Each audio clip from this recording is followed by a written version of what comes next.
So the agents, Tekashi 6ix9ine, a federal agent, reaches out to me. What was Hassan Campbell thinking when he decided that he wanted to have a conversation with Tekashi 6ix9ine? Why I wanted to sit down with Tekashi 6ix9ine? Because I didn't see Tekashi 6ix9ine the way y'all saw Tekashi 6ix9ine. I seen a little boy living in the ghetto with nobody smiling, who woke up one day in the hands of the CIA, and at the same time woke up in the hands and the most dangerous gangbangers, Shoddy, Mel Matrix. Y'all know the niggas. Shout out to them. Somewhere down the line, y'all gotta understand, in the music industry, nothing happens by mistake. Tekashi 6ix9ine was picked by the CIA to push gang culture once again, like back in the days when NWA was picked and pushed by the CIA to push gang culture. But we ain't gonna even get into all of that. Tekashi 6ix9ine is all over the radio, all over the video, because Satan himself has picked that little nigga. Now, the entourage that Tekashi 6ix9ine got with him, they actually started with the little nigga and Shoddy, Mel Matrix, and Jim Jones. These niggas is generals that misled that little boy. See, the key to paradise is in all of our hands, and the key to the hellfire is in all of our hands. We make the decision on which doors we're going to unlock through our deeds, through our character, through our personality, through our righteous steps, or through our evil sins. Them niggas had a millionaire in their hand. Tekashi 6ix9ine could have possibly been the next billionaire if they didn't go to the feds. They wanted the glorification of the streets more than they wanted paradise. Not realizing that, Shoddy, not realizing that you couldn't have them both. You can't have the keys to paradise and the keys to the hellfire, the ghetto at the same time, which all of our celebrities found out one day or another, whether we talking about Young Dolph or we talking about Pop Smoke. Once you get to a certain level, you can't turn back. You can't look back, because the grave is going to wait for you, or the penitentiary is going to wait for you. When you become a family man, when you give birth to a child, you have to decide, am I going to be a father or am I going to run with the streets? Believe me when I tell you, the penitentiary will pick for you. Believe me when I tell you, the grave will pick for you.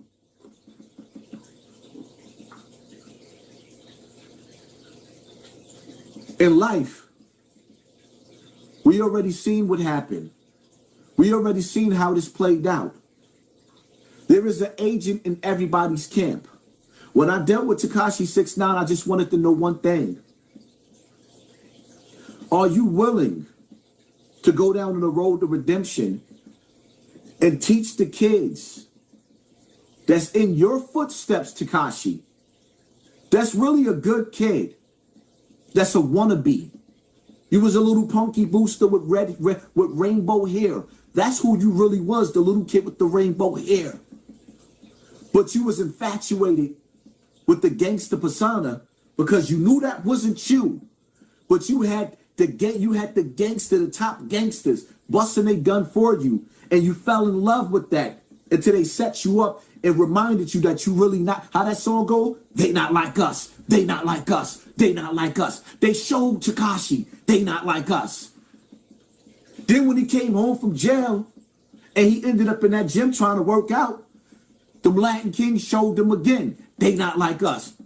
He can't stand this. I mean, I got to give it to you, Tekashi, though.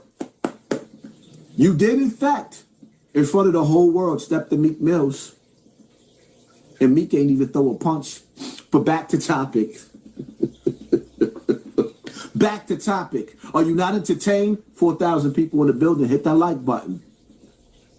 So,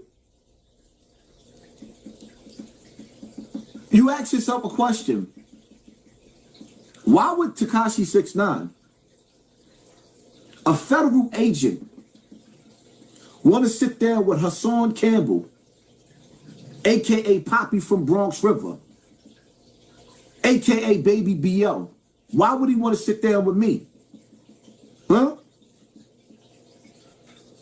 Why would academics, top podcaster, A-lister, decide he want to sit down with Hassan Campbell? Why?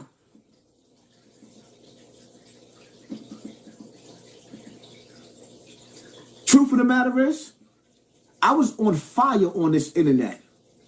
And niggas was looking at me like a threat because my voice was speaking out against all of the evils. But nevertheless, all of these millionaires came and sat down with me, and I ain't never been the same. My platform has never been the same. And at the same time, as me rising, why would Charleston White want to come sit down with me? We didn't sit down in person, but I damn sure played a big part of boosting him on YouTube. He was on Facebook, broke as shit. On Facebook without $1 in his pocket. Y'all better understand digital COINTELPRO and understand the times that we living in. Nipsey Hussle was on another level from Hassan Campbell. And he was doing his thing in his own way. And Nipsey Hussle died at the hands of these same people. Wack 100 has the Nipsey Hussle sex tape. Loose Cannon comes on the internet and claims that Big U reached out to him a half an hour before Nipsey Hussle died and announced that Nipsey was dead, and Nipsey wasn't even dead yet, allegedly. I'm not saying Big U did anything. This is what the people around him is saying. All of these niggas is tied to the government. All of these niggas is tied to the black boule. What part y'all don't understand? But this is who Kilogram invited to sit to the table with me. Now, when you display smarts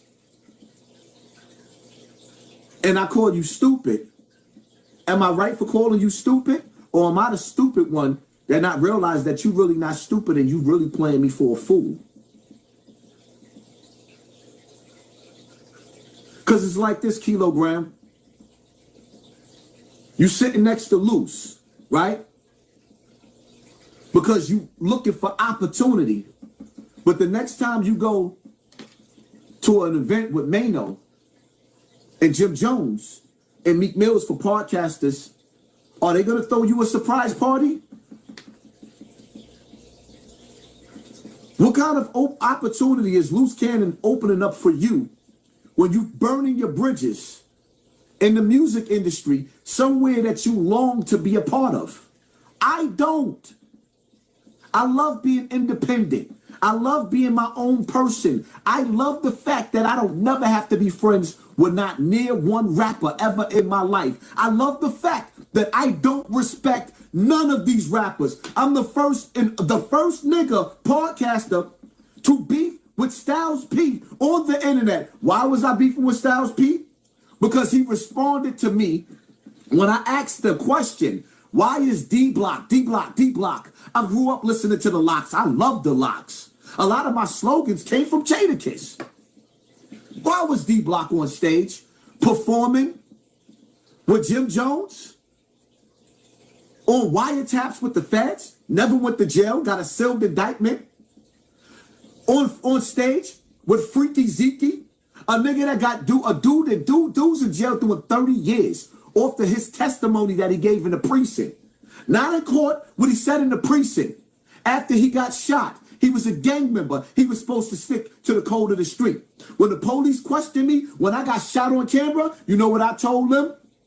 They had on masks with police badges. The police got tight. They told me, you want to come see who shot you? We got them on tape. No. I wouldn't even, I know one of the niggas that shot me. The second one, I don't know his face. I don't know him. But the police do. I didn't even go to the precinct to witness and look at the face of the nigga that shot me. But the niggas that raised us through their music, D-Block, D-Block, D-Block, I'm that nigga that was putting niggas on a hot seat, that everybody was kissing these niggas' asses. Are you not entertained? I made my own lane in this bitch. I make my own lane and I'm happy in my shoes. But some niggas want the limelight so bad. They don't want to go through the process. They want to skip the line. And Kilo, that's you.